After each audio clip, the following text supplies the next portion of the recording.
minimizing unsubscribes and complaints is getting frequency and timing right, because this is often the biggest driver of negative subscriber reaction. Frequency is such a critical factor because it's the number one reason people unsubscribe, yet most brands are afraid to send too much without realizing, or they're afraid to send too little. They tend to under communicate and become forgettable. Is you need this kind of feedback loop that's going to allow you to have continued feedback, so you can make sure each email, each segment, each content bucket is really relevant to each person. Do things like monitor unsubscribe reasons and feedback that kind of lend to the type of content you should be sending. Track kind of which content drives the highest engagement and which one drives the highest unsubs. And you want to send out and implement subscriber surveys so you can help understand if you're on the mark or not. Yo, Chase, what's up, dude?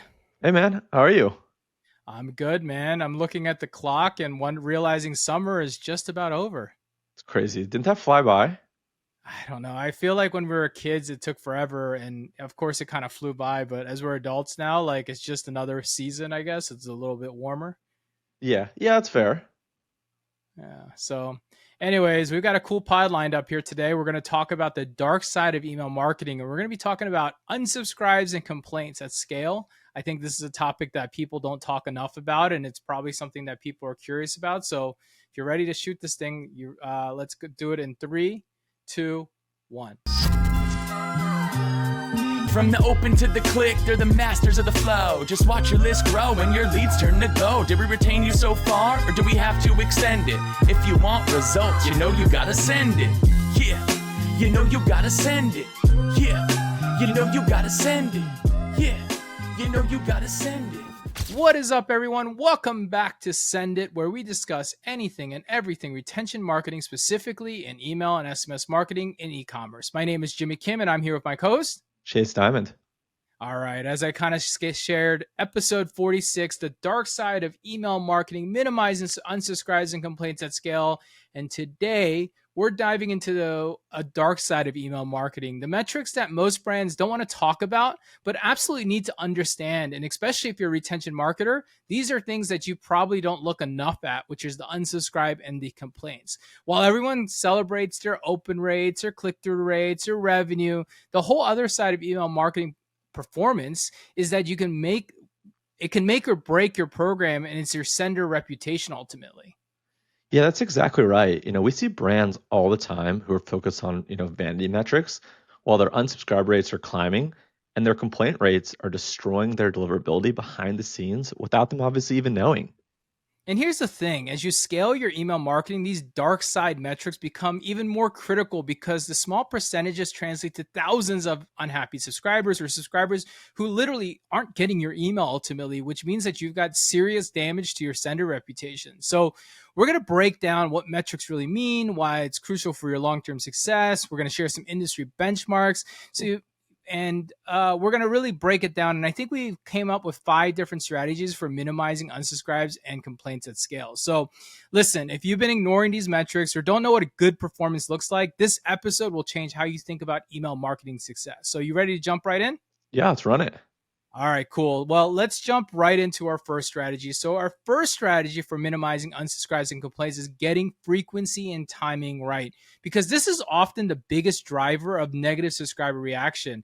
Frequency is such a critical factor because it's the number one reason people unsubscribe, yet most brands are afraid to send too much without realizing, or they're afraid to send too little because they want to uncommunicate. They tend to under communicate and become forgettable.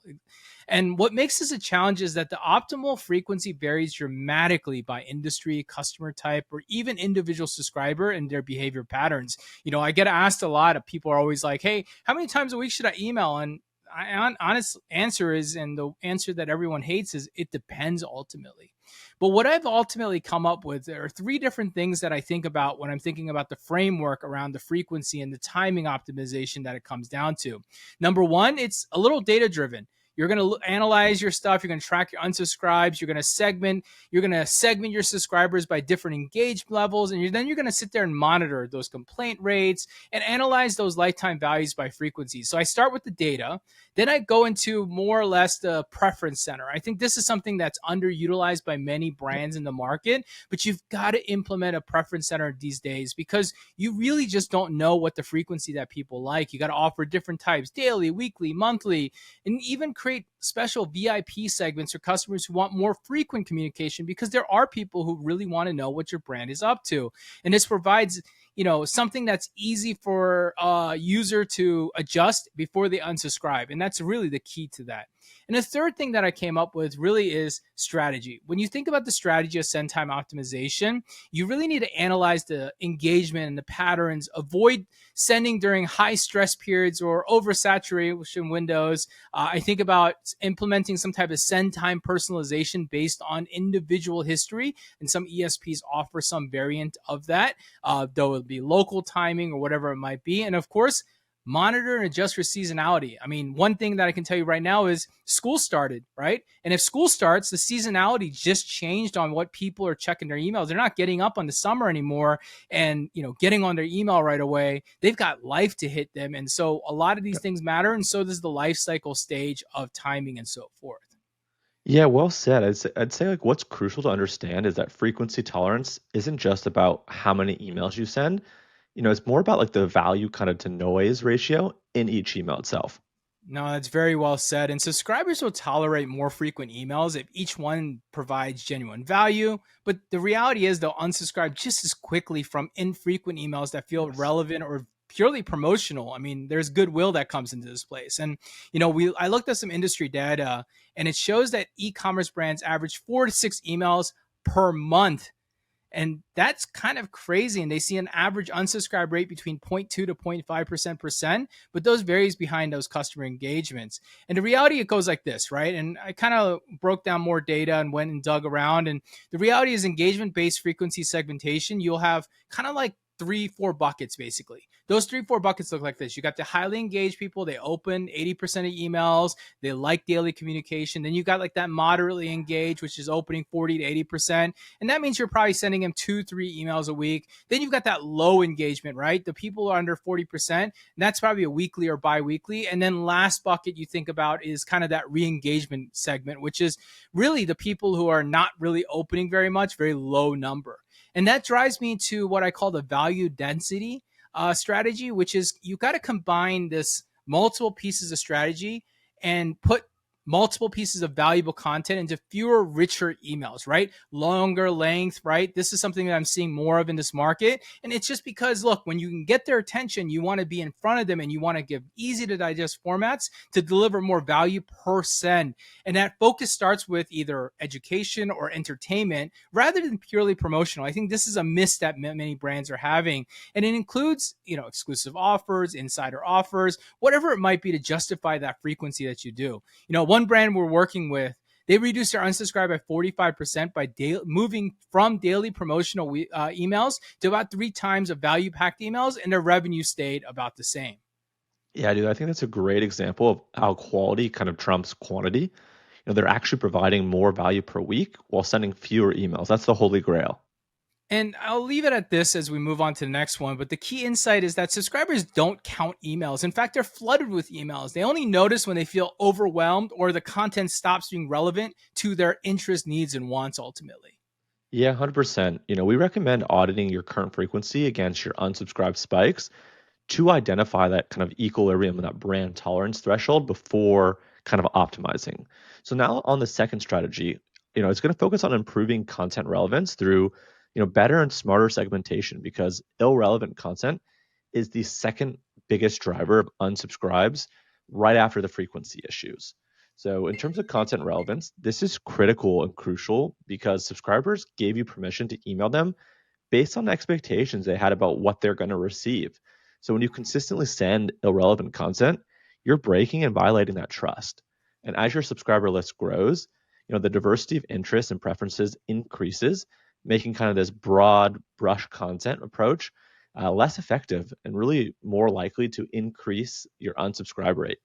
So in terms of like this kind of content relevance and segmentation framework, I want to talk about three things. So the first hinges around behavioral and preference-based content targeting. So with this, you're going to want to segment based off product category interests and purchase history, right? Really rich data that you have available. And then you're going to want to create these content paths based on engagement patterns and each individual subscriber's preferences. And with this, you're going to be able to develop lifecycle appropriate content for each different customer stage, whether they're brand new to you or they're a VIP kind of repeat loyal customer. And you're going to want to use each person's browsing behavior to inform kind of the content relevance and product focuses. What do you send them and what should it be about? And then the next component here is leveraging dynamic content personalization. So that way you're being relevant at scale. So you want to implement this kind of dynamic product recs based on each individual customer's behavior or subscriber's behavior. And you're going to create kind of modular blocks that's going to show different info to different segments. And then, right, when you're doing all of this, right, you're going to want to personalize subject lines, preview text, etc., based on this segment characteristic. And then the last thing here is you need this kind of feedback loop that's going to allow you to have continue feedback, so you can make sure each email, each segment, each content bucket is really relevant to each person. So you want to do things like monitor unsubscribe reasons and feedback that kind of lend to the type of content you should be sending. You want to track kind of which content drives the highest engagement and which one drives the highest unsubs. And you want to send out and implement subscriber surveys so you can help understand if you're on the mark or not. And then lastly, running kind of reply type campaigns to gather direct feedback and open up the dialogue is really great. So that way you can make sure you're on the right track. And what makes all of this content relevance really challenging at scale is trying to balance this personalization with also making sure that you're operationally kind of efficient. Yeah, you nail it right there. Look, you need systems that can deliver personalized, relevant content to thousands of subscribers without requiring individual attention for each and every email. Hey there, it's Chase. Just quick 15 seconds of your time because I have something really fun to share. Did you know that between myself and Jimmy, we have over 20 years of experience in email marketing specifically? And recently, we put our minds together and created a certification program that takes all of our knowledge to share it with you. It's called Ecom Email Certified. It's an end-to-end course and certification program that's designed to take anyone, regardless of whether you're a newbie or an experienced marketer, founder, executive, agency marketer, etc., and really teaches them everything we know about email and SMS marketing. And it really covers the full A through Z, everything from deliverability, AI, copywriting, design, strategy, you name it, we cover it. And it's loaded with over 175 modules. Yes, that's correct. We have 175 plus modules and counting, and it's 25 plus hours of education combined with quizzes and a community, all designed to educate, test, and certify you or your team members to be a full-fledged email marketer for e-commerce. And since you're listening to this pod, we really want to hook you up for your loyalty and hook you up with a $200 off coupon code of the certification. So jump over to ecomemailcertified.com. You'll find the code over there. And with that, we're now back to the pod. Yeah, and what's super interesting is that studies show that e-com brands using kind of this more behavioral type segmentation for their content relevance, they're seeing 60% lower unsub rates and 75% fewer spam complaints compared to just general content approaches. So it really is effective, and it really is going to allow you to save unsubs, and really optimize for really strong email deliverability. So in terms of like these relevance kind of optimization tactics, one way to do this is via kind of product affinity based content stream. So what you're going to want to do is you want to create, separate email tracks for different product categories or interests. And then you're going to develop content calendars that are going to align with these seasonal purchase patterns. And then you want to use, people's purchase history to predict and kind of serve relevant content types. And then lastly, since you have all of this, you're going to want to implement really smart, unique cross-sell and upsell content that feels helpful rather than kind of pushy and salesy. And then the second is focusing on engagement level, kind of appropriate messaging. So here, you're going to want to send detailed educational content to your most and kind of highly engaged subs. And then you're going to want to provide a kind of a lighter weight and more visual type content to your more casual browsers. And then you also want to not ignore your VIPs. So for them, you're going to create exclusive insider content. And then lastly, you need to develop strategies to be able to re-engage those folks that are, potentially churning or kind of having declining engagement. So one of the best tactics that we've seen is creating these kind of content personas based on the subscriber behavior rather than just kind of their demographics. I like that. That's really smart because ultimately you're focused on what customers actually rather do Yes. than the assumptions of what you might want them based on their age or location ultimately, right? Yeah, that's right. And like a real tangible example, so a beauty brand that we work with, they segment based off kind of skincare focused, makeup focused, or multi-category based. And this is all done based off someone's browsing and purchase behavior. And we've seen around about 40% lower unsubscribe rate as a Mm. result. So the key, with all of this is making segmentation feel really natural and helpful rather than creepy or kind of overly targeted. So start with like 3 to 5 kind of clear behavioral segments and gradually add complexity as you gather more data. And that way you can optimize the performance.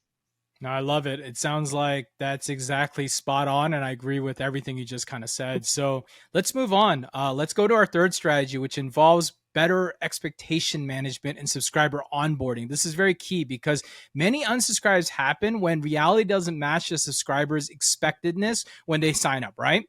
This is one of the most underrated factors in unsubscribe prevention ultimately. Most brands focus on trying to win back customers after they've, basically made them unhappy, and rather than setting those proper expectations up front. And this is truthful for any business, not just e-commerce ultimately. Setting those clear expectations and setting them during the opt-in process and a strong welcome series can prevent many unsubscribes before they happen by ensuring subscribers know exactly what you're getting into ultimately. And to me, when I think about like what does it mean to be really clear, and I know that's the thought process people have, I kind of boiled it down to a couple things. So number one, a transparent opt-in process and clear value propositions. I mean, if you think about it, for years marketers are just trying to get that email. And look, we all want to get that email, we want that information, but having a clear communication around the frequency and the content types during that sign up is going to set an expectation about like what promotional and what education I'm going to get, and even exclusive benefits and values, why they're sitting there and a subscriber to your newsletter ultimately, or your brand or business ultimately. Then I would layer that on with a great comprehensive welcome series education, right? And what I'm talking about is like, I love double opt-in. I think that is probably the future, and having that is probably one way to think about it. It's an option, of course. You don't have to do it. People are scared about it. But what I do care about is providing clear instructions for how to manage their preference. When we talked about the preference center, this is where you're like, hey, we send emails, blah, blah, blah. And by the way, if you want to change that and slow it down or speed it up, we have options to do that. You also want to continue to introduce the brand story and what the whole value of being on that email list is. Not really around like, oh, we're going to send you promotional stuff, but like what other valuable education, information, things that you can do. And if you just send promos only, well, that's a little bit harder, of course. And make sure that they have great experiences. And then, of course, I think the last thing, and thing that we are all terrible at doing, is ongoing communication about changes and updates to different things that are happening with the frequency or even the content that you're doing. Like, just be upfront with people. Remember, there's humans on the other end of this thing, and they really want the reasoning and explanation behind why things are changing, and give people an option to adjust preferences before unsubscribing. Again, at least to have them is better than to lose them completely ultimately. And that all comes from maintaining transparency about what you're doing ultimately. Yeah, and what's powerful about proper kind of expectation management is that it attracts the right subs while deterring those who aren't a good fit for your program. No, that's exactly right. And it's better to have a few subscribers who are genuinely interested than a large list of people who just don't give a crap ultimately, and they'll unsubscribe and complain. In fact, when I was looking this up, I was like, is there data around this? And what I found was that brands with a comprehensive onboarding and expectation management, they see a 55% lower unsubscribe rate in the first 90 days and 40% fewer spam complaints, which is a pretty big lift ultimately. And I know what you're thinking right now. You're probably like, hey, what is the way you'd even implement this thing? Well, here's some of the ideas that I came up with when I was kind of preparing for the show ultimately. So I think about a value focused opt-in copy and message. It's a little bit less around join our newsletter, but it's more about like, here's our weekly insider tips, get the latest about this industry, get tips about your dog training, whatever it might be. Give them more reason besides a coupon ultimately, right? Yes. And you should even include the frequency and say, hey, we send emails 3 times a week with exclusive deals and style tips. Like, it's not that hard to say that. It's a small blurb, but you'll be crazy how people are, they want to be set with expectations up front, right? Oh, educational value, exclusive offers, early access to sales, whatever it might be. And then, of course, make sure there's a clear unsubscribe link, right? But I think, again, this is an opportunity to say you don't have to unsubscribe. You can just set the different preferences. So for me, if I like take that and I'm saying, hey, what does that welcome series look like? I kind of came up with like a 4-step formula, which is email 1 is just a confirmation, what you're going to get, how to preference, basically getting them understanding and giving them what you're going to tell them you're going to give them. If it was a coupon, give them the coupon. If it was a educational thing, give them the educational. Then email 2 is like the value explanation, the brand story, the instructions, the education, why you started it. Give the subscribers some value. Then you might go into email 3 and give them an example of what you're going to be sending. If it's more promotional, get to the promotional here. This is important. You want to promote and tell people this is what you do, because what you're doing is you're setting the cadence in front of them. And an email 4 would be maybe an introduction to maybe the preference center or how to customize or continuing to promote, but also giving them more options. And the last thing I'll kind of end this thing with is, we recommend including a what to expect section in your welcome emails with actual examples of subject lines and content type. I know that sounds crazy, but the reality is people just want to know ultimately. Yeah, I think that's brilliant because it removes any type of mystery about your email program, right? And helps subscribers really mentally prepare for what's to come. Yeah, I mean, it's humans behind a screen, just like you and I, and we subscribe to brands just as much. And the more we know, the better we feel, because it feels like we're doing it together ultimately. And, one of the clients that we have, a home goods brand we work with, they include a calendar showing their typical schedule of emails. And that ultimately helped them by saying, hey, we're going to email you Monday, Wednesdays, and Fridays. And people knew exactly what they're going to get. And their unsubscribe rate reduced by like 35% ultimately. And the key to all of this, what I learned from all of this when I was kind of doing my deeper research and preparing for the show, is that proactively transparent rather than hoping. Subscribers will figure out your email program on their own because they almost know when to expect it, and making it easy for subscribers to adjust their preferences before they reach out to the point where you lose them, aka unsubscribe completely. Yeah, and our fourth strategy focuses on a proactive list hygiene and engagement-based subscriber management to remove potential complainers before they become a problem. Yeah, dude, let's be honest. List hygiene is crucial because it's the disengaged subscribers is much more likely to hurt you than unsubscribers, right? Mark as spam, complain to ISPs, all which hurt your sender reputation ultimately. Hey, it's Jimmy, and I hope you're enjoying the pod so far. I want to talk to you about one of our sponsors, and it's about sales tax. Yeah, I know, nobody wants to hear about it, but here's the thing. If you're selling online, you've probably spent way too much time, money, and stress on something that should be automated. Enter Kintsugi. Pronounced kintsugi, named after the Japanese art of turning broken pottery into something beautiful and resilient. That's exactly what kintsugi does for your tax chaos. Their AI monitors and files and optimizes your sales tax automatically across all states and jurisdictions. They even go to Canada and even to Europe as well. We're talking about saving you serious time. The average customer spends 9 hours every single month working on this. That's over 100 hours a year that you get back to focus on your actual growing business. But here's where it gets really good. No more expensive tax professionals eating onto your profits. Kintsugi AI handles compliance with a 98.3% reduction in error. That's practically bulletproof accuracy. One-click integrations with your existing platforms and systems, meaning that the setup is painless and their white glove support team has your back every step of the way. Sales tax headaches, gone forever. Consider them eliminated forever, and it's e-commerce, SaaS, and agency. Anyone who pays sales tax needs Kintsugi. And we have a very special offer for you today. If you mention Jimmy and Chase, you get 3 months completely free. That's 3 months of automated tax filings, perfect compliance, and getting your life back. Visit trykintsugi.com and mention Jimmy and Chase for a 3-month head start. Yeah, and as your list grows, the percentage of disengaged subs typically increases unless you have a systematic process for identifying and managing kind of these low engagement segments. So with that, Here are 3 ways to think about kind of how to manage your list hygiene and kind of engagement management. So number 1 is systematic engagement tracking and subscriber scoring. So with this, you're going to want to monitor engagement patterns over time to identify which of the subs on the list are having declining kind of engagement.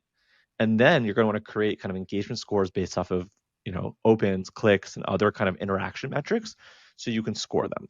And then with that, you're going to want to track kind of subscriber lifecycle stages and engagement evolution patterns. What does that look like? This way it's going to allow you to identify subs who are at risk of becoming complainers before they disengage and kind of check out completely. And then the second step of this is this proactive re-engagement and win-back campaigns. So you're going to want to design targeted campaigns for these declining engagement segments, offering things like preference adjustments and frequency changes before they unsubscribe entirely.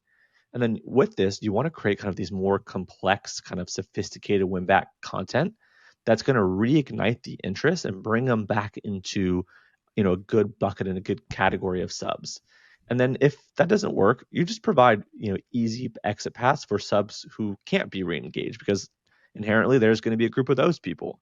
And then lastly, you want to be really strategic about kind of your list pruning and kind of sunset policies. So you want to implement sunset policies for consistently disengaged or unengaged subs, removing subscribers along the way who show kind of spam complaint risk patterns, because that's dangerous. And then maintaining separate suppression lists for different types of disengagement, and focusing on the balance of kind of your list goals. Obviously, you're right, you want to have a great big list, but you really need them to be engaged, or else it doesn't matter. This is 100% spot on. As someone who's built an ESP, dealt with deliverability and all this stuff that's happened, what makes list hygiene particularly important, especially at scale, is that even a small percentage of problematic subscribers can trigger a major issue for you at the deliverability. When you have 100,000 subscribers, even a small 1% complaint rate means 1,000 people potentially marking your emails as spam, which ISPs definitely notice. Yeah, and interestingly enough, kind of industry benchmarks show that ecom brands should maintain engagement rates above 20% over 90 days, with complaint rates below 0.1% to ensure that they have this strong kind of good deliverability. And there's kind of 2 ways to kind of create this engagement management tactic. So number 1 is leveraging kind of automated engagement scoring and segmentation. So with this, you're going to kind of score your subs based off recency and frequency of engagement. And then with that, you want to create kind of automated campaigns for different levels of engagement. And you're going to want to set up alerts for subs who are showing rapid engagement decline, because they exist. You probably just don't know it because you're not tracking it. And then you want to kind of implement progressive engagement requirements for different types of content. And then the second part of this, the other side of this, is kind of having the strategic sunset sequence implementation. So let's kind of talk about 3, kind of like anywhere from like 1 to 3 months. So at the 30-day, right? So at 1 month, you might want to do things like a 30-day re-engagement campaign for subscribers who have declining activity. At the 60-day mark, you're going to implement things like final chance campaigns with strong incentives and content. And at the 90-day mark, right, you've been trying, you're just going to want to have removal from active lists with suppression list addition. And then you have like the option to rejoin with fresh expectations and preference setting. So, one of the most kind of effective tactics we've seen in the, we miss you type campaign is it offers subscribers multiple options before unsubscribing. Dude, that's perfectly spot on and smart, because it gives subscribers control and often reveals if they just want fewer emails rather than no emails at all. Yeah, and a fashion company that we work with, they implemented something along these lines, like this approach that we're talking about, and they converted about 30% of potential unsubs into just lower frequency send. So think about that, almost a third of your list is saved because they just want to receive emails less frequently. And the key is making kind of list hygiene feel like customer service rather than kind of really aggressive, in your face retention tactics. And with this, you want to track kind of the long-term impact on deliverability and sender reputation, not just the immediate list size returns. It makes total sense. I think that's spot on. A lot of the thoughts you have when you think about what it really means when you're really focused on giving people the control to, basically tell you and give that feedback loop ultimately. Yes. It leads us to our fifth and final strategy. And this one focuses on spam complaints and protecting your deliverability reputation, which is crucial for long term, right? Look, spam complaints are weird. All right. And I've talked about this on this pod a couple times. So spam complaints are often more damaging than unsubscribes because they're directly signals to your ISPs that your subscriber doesn't want the email. And if you're on Yahoo or AOL or any of these other ones, that information comes back. But of course, with Gmail, for example, they're not even telling you the information unless you log into your Google Postmaster tool. So again, as we always say, if you don't have Google Postmaster tools and you listen to this pod, you should probably pause right now and go install that real quick. It's free, but that's going to show you real spam complaints, not what your ESP gives you, because that data is wrong ultimately. And that challenge is that the complaint rates can spiral quickly if it's not monitored ultimately. And few spam complaints can trigger a deliverability issue that affects just a portion of your subscriber base or even a bigger side of things. So some of the things that I think about when you're thinking about prevention around complaints is very simple. One, make sure you got all your technical and authentication stuff done. I talked about it, your SPS, your DKMs, DMARCs, your Google Postmaster tool, your Yahoo Postmaster tools, all that stuff, right? Good, consistent address and sender names. That's an easy one. Unsubscribe links work ultimately. And then, of course, just monitoring all that data. That's number one. Number two, I think about the content and design, right? Look, you guys have all heard that spam trigger words or phrases and subject lines. That's still a thing, as much as people don't like it. The second thing that I know agencies hate hearing is like maintaining a good text image ratio, because they want to be able to understand what you're sending that email. If it's not spam, they want to know that it's not spam ultimately, right?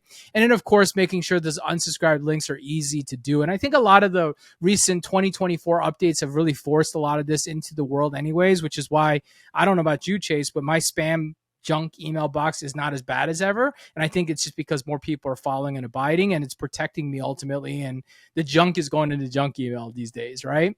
Yep. And then the last thing I think about is like the subscriber lifecycle management for kind of the complaint prevention. I'm talking about, looking at subscribers. If you're seeing complaints and you're seeing continuous complaints, maybe you should suppress it. Maybe you should reduce your email frequency, for example, right? You also want to be able to identify based on like acquisition sources, or, if they're complaining based on a certain email, you're seeing a higher complaint rate on welcome series number 2. Why, right? These are all things that you can do to create like a suppression plan almost, so you can slow down complaints with prevention ultimately on their behavior ultimately. Does that make sense? Yeah, absolutely. And what's critical to understand is that complaint prevention is much more effective than complaint recovery. Once ISPs see you as problematic sender, it's very difficult to rebuild that reputation. Yeah, there's war stories I have around this stuff over the years of just being on the other side, just learning about it. But ultimately, it's kind of like credit repair. It's easy to crash it, but it's hard to fix it ultimately. And ultimately, the best way to protect yourself is prevention. It's much easier than fixing the problems after they occur. And, look, people are going to ask me, what's the industry standard? And we all know what Google's is, right? 0.3% is what they want. So you want to be under 0.3%, which means 3 complaints per 1,000, which sounds incredibly hard. But the reality is, it's kind of the standard these days, and ISPs are penalizing people like Gmail, for example. And when you think about, what can I do to reduce it? I know what you're thinking about. Like, what are some examples? Well, you got to make sure you have a good cadence around your technical deliverability, right? Making sure that all your IP addresses and your, bounce handling and your list cleaning and all that stuff is there. And then even any kind of monitoring services, always helpful. The second thing I think about is really, looking at your content. Sometimes reason is because your content just plain sucks and doesn't resonate with the person on the other end, and making sure you have clear benefit focused subject lines rather than clickbait or misleading content. Those are all ways to reduce content. I've definitely hit the spam button when I felt like I was tricked into opening an email, as opposed to just being told what you're selling on the other side. And one often overlooked factor, and I mentioned it earlier, is your acquisition source quality. I think people overlook this, that they'll go to a channel, they'll get really cheap subscribers, and they'll be like, man, my list is growing and all that stuff. But the reality is certain channels have more likeliness to complain than others ultimately. Have you seen that before? Hey, okay, I'm disrupting the pod for just a quick 60-second break and a quick little shout out to our title sponsors of the podcast, OmniSend.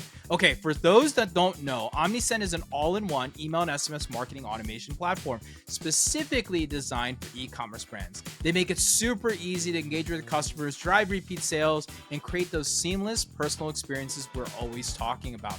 Here's 3 things I love about OmniSend. First and foremost, they're trusted by over 125,000 e-commerce merchants worldwide that absolutely love them. With a 4.8 rating star with over 6,000 reviews on the Shopify App Store, it's an obvious choice for your email, SMS, and push needs. Secondly, I love great customer support. And OmniSend, they're absolutely nailing it. They're responsive, their help docs are great, and their team is absolutely fantastic. And third, they have great features and better pricing. Pricing matters just as much as features, and OmniSend, you're going to get both of those. And they have all the features you need for your store, and their pricing is absolutely fantastic. In fact, recently I just heard a story about 2 community members that made the switch. One reduced his price from $8,500 to $3,500, which is huge, but even bigger, that $3,500 included SMS, which is absolutely wild. Then another agency I just recently talked to, they just switched their entire client base over, and he's been saving his clients anywhere from 30 to 60% off their bill, which is allowing them to take that money and reinvest it on the top of the funnel so they can make more ads and make more money. OmniSend nails these 3 things that I care most about: great support, great features, and fair pricing. Plus, I just helped Chase make the move to OmniSend with his own personal email list, and their migration was super easy. They even have a team to help you support you, and they have a great automated tool to bring your contacts right over. So if you're looking to take your email marketing to the next level, I highly recommend checking out OmniSend. They got the tools, the automation, the expertise to help your brands grow and thrive. Head over to omnisend.com/send it to learn more and start scaling your customer engagement today. Now let them know Chase and Jimmy sent you. Now let's get back to the pod. Yeah, absolutely. We've seen brands where social media acquired subs have, anywhere between like 3 to 5 times higher complaint rates than email opt-ins from their website. Yeah, I mean, I think this is kind of a negative side to paid media when you're forcing your product or service in front of people and they weren't shopping for you. They're a different type of subscriber than someone who's searching on Google or ChatGPT or whatever looking for something, right? And tracking those complaints by acquisition source helps you identify those lead generation problems. And that's sometimes the problem that comes into place before you're even thinking about any of your systems or anything else that comes into play things. So we recommend weekly complaint rate monitoring, at least monthly, and make sure if you're looking at any spikes that you're going in and investigating that. For sure. And the key is treating deliverability protection as an ongoing kind of operational requirement, not a one-time setup task. No, I love that. And look, let's wrap this thing up because I feel like we gave a ton of information, probably talked about more about unsubscribe and spam complaints than anybody else in the world about this stuff, but it's because it matters a lot. And we hope that you understand that this is really the importance of minimizing unsubscribes and complaints while maintaining a strong email marketing performance at scale ultimately. Chase, what's your favorite takeaway as we talked about this thing? I'd say kind of the most important takeaway from my opinion is these kind of dark side metrics. They're not just vanity numbers. They directly impact your ability to reach subscribers and kind of customers' inboxes and ultimately be able to drive revenue through your email channel. Yeah, I mean, I've seen brands, they celebrate a 50% open rate, but they're ignoring their 2% unsubscribe rate, which means that you're losing 2% of your audience every time you send your email. Yeah. And they're not realizing that is ultimately destroying their sender reputation, their long-term performance, and there's going to be so many repercussions around it. All right, so let me break it down. 5 things we've talked about. Frequency and timing. It's the number one root of unsubscribes, right? That's overwhelming them with too many or too little emails. Ultimately, they forget you or they feel like you're overwhelming them. Content relevance, that's number 2. Good segmentation, knowing where they are in their cycle. That's always going to be a key there. Good expectation and transparency. That was the 3rd thing we talked about. You mentioned list hygiene, which was very important. You've got to be thinking about it constantly. Identify the problematic subscribers. You can literally see them in your dashboard. If you're seeing them complain a lot, get rid of them or suppress them or email them less frequently ultimately. And then, of course, getting more into the prevention space by safeguarding your ability to reach long-term inboxes by really just making sure you're being proactive, not reactive. And industry benchmarks, I mean, look, 0.5% unsubscribe rates lower than 0.2 to 0.3% complaint rates. And then, of course, you want to have at least a 20 to 30% engagement rate over 90 days. So a subscriber over 90 days of the 100 emails you might send them over 90 days. I'm being very aggressive here, but if you send them 100 emails, you want them to at least open and engage 20 to 30 of those ultimately. And remember, these metrics become more critical as you scale. Look, small percentages at large volume can seriously damage your email program. And the key to monitoring these metrics is constantly taking proactive action rather than waiting for the problem to compound. Chasing the problem is so much more of a headache ultimately. Yeah, and for listeners who haven't been tracking these metrics, start by establishing baselines and industry benchmark comparisons before implementing kind of your optimization strategies. And don't try to optimize everything at once. Focus on your biggest problem area first, whether that's frequency, relevance, or maybe deliverability issues. And the brands that are going to succeed long term are those who are going to balance kind of the growth ambitions with subscriber satisfaction and the deliverability protection that we talked about. No, what a good pod, man. I think this is a wrap for this pod. Episode 46, the dark side of email marketing. We're talking minimizing unsubscribe and complaint rates. Listen, guys, if you enjoyed this podcast, make sure you subscribe, follow, leave us a rating on your favorite podcast listening platform. We are a YouTube first show. You can find our video and our pretty faces on YouTube. So if you're listening to this and you want to see that, jump over to YouTube. But you can also follow the show on X, LinkedIn, IG, TikTok, anywhere basically social media, we're out there. Look, there's a few ways to connect with us too. Number one, as always, we have a newsletter, ecomemailmarketer.com. We'll drop it in the show notes. Come subscribe. We've got this 12 brand breakdown we're giving away for free. We send out a daily email with preferences that you can reduce if you don't want that, but we send a great email and education out. Secondly, we've got a great course. We give a certification program out there where it's 25 hours of Chase and I, and we're talking about a lot of this stuff. So if you've enjoyed what we've talked about here or any of our previous pods and you want to learn more, we'll drop a link in the show notes below. And last but not least, we're also found on social media. Chase, where do they find you? Most platforms, Chase, No A, and Dimond. Yeah, LinkedIn, X, Instagram, YouTube, Threads. I think you're everywhere ultimately. So go check him out. He drops some gems and some great infographics in the market. And you can find me mostly on LinkedIn and X. That's where I post most of my stuff. So come follow us, come check us out, come chat with us, whatever it might be. With that being said, Chase, I'll see you next week. Cheers, man. All right, bud. From the open to the click, they're the masters of the flow. Just watch your list grow and your leads turn to go. Did we retain you so far, or do we have to extend it? If you want results, you know you gotta send it. Yeah, you know you gotta send it. Yeah, you know you gotta send it. Yeah, you know you gotta send it.